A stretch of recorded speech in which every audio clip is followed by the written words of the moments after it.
The OPPO Find N3 is one of my favorite foldable phones. It's powerful, but more importantly, it's very pocketable. With the OPPO Find N3, things have changed a bit and it might not be for the better. Hey guys, Tito James here, and these are my first impressions of the OPPO Find N3.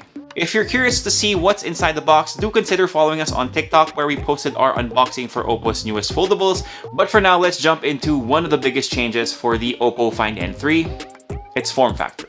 OPPO is going taller with this version of their foldable phones, and to be frank, you're either gonna love it right away or you're gonna have to warm up to it. It still isn't as tall as other offerings we've gotten our hands on this year, but it isn't as pocketable as the N2. I think they made this compromise to make the typing experience a lot better on the cover screen, which I can definitely say is a lot better, but I do miss how tiny the previous one is. However, in my opinion, this was a good move. Now, another thing you might have noticed in terms of its design, and it's really hard to miss, is that camera array, making the Find N3 a lot less sleeker. Now, during our briefing, OPPO reps mentioned how thin the Find N3 is, but I couldn't help but kind of laugh at that statement since you really can't ignore just how massive that camera array is. I mean, come on, look at it.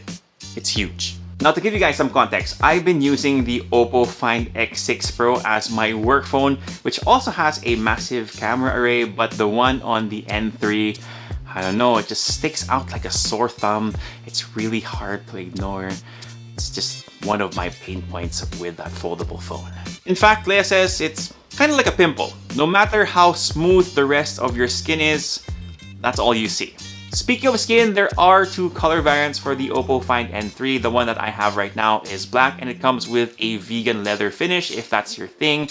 But I personally like the gold one. It just hits different, very, very eye-catching. Of course, we can't talk foldables without talking about the hinge, and I think that this is the biggest, best change to the Find series across the board. The N3 uses their third generation Flexion hinge, which is just some fancy marketing term, but they say it's rated for up to 1 million folds in its lifetime. Again, 1 million folds. Now, they say that the average person checks their phones 100 times a day, so times 2, since you have to open and close the Find N3. With all the calculations, that's still 13 years of folding with this device. That's just as long as my relationship with Leia. Speaking of which, one thing that Leia and I love about the hinges on the N3 and N3 Flip is now that they can hold their angles, so you can use the N3 kind of like in a laptop mode when you take video calls and not worry about it closing on you. Another thing that's new to the Find N series, which I'm guessing we can expect from OPPO phones moving forward, is the alert slider. We all know where they got this, and it is a welcome addition I'm hoping to see with their phones moving forward. And since I already touched on it, let's talk about the cameras on that gigantic camera array. So we're getting a 48 megapixel main, a 48 megapixel ultra-wide, and a 64 megapixel telephoto camera. We were able to take a few snaps with it, but not in enough scenarios where we can really see what they're made of. What I'll say is that they're using their partnership with Hasselblad as much as they can, which they should be doing.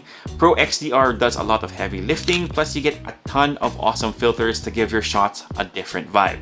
You can also shoot videos up to 4K, but if you want that ultra steady feature on, that's going to give you a cap at 1080p 60 frames per second. Again, we'll have to see if the cameras on that massive array perform.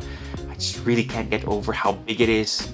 It's huge. Anyway, let's talk about the screens. Both the cover and main display on the Find N3 are sporting AMOLED panels with a refresh rate of 120Hz. They support Dolby Vision, HDR10+, and OPPO says they have a peak brightness of 2600 nits. The cover screen measures in at 6.3 inches, while the main display comes in at 7.8 inches. You're getting very good pixel density here, and from what I've seen, great picture quality too. Now, the crease on the main display is barely noticeable, but we'll have to see how it holds up over time if it will develop a bigger groove. But they do say that the hinge system should prevent that from happening. We are also getting 3 speakers on the OPPO Find N3, which is kind of weird since we usually get 2 or 4, so the odd number is weird, but they do sound pretty good. Tito James from a different day here. I just realized something as I was editing this video. I didn't mention the internals for the OPPO Find N3. So you are getting flagship specs here. Snapdragon 8 Gen 2, 16GB of RAM, and 512GB of internal storage. Enough juice to power this foldable phone. Anyway, let me pass you back to the idiot that forgot to mention these specs. For its battery, its capacity is at 4800 mAh and supports 67 watt Super VOOC flash charging, which should top up the phone quite quickly. Now you might be saying as you watch this video, that all sounds great, Tito James, but is the N3 gonna make it to the Philippines because the N2 didn't? All signs point to no. Unfortunately, that's the answer, but you never know, they might change their mind, so no official pricing for the Philippines. I will leave global pricing down below or as a pinned comment. Now, if you're curious about the OPPO N3 Flip, Leia has her own video for this one, and you can just check it out by clicking the video somewhere on screen. Here, there, here, somewhere on screen. Just check it out. But anyway, that's it for me. Peace, and God bless.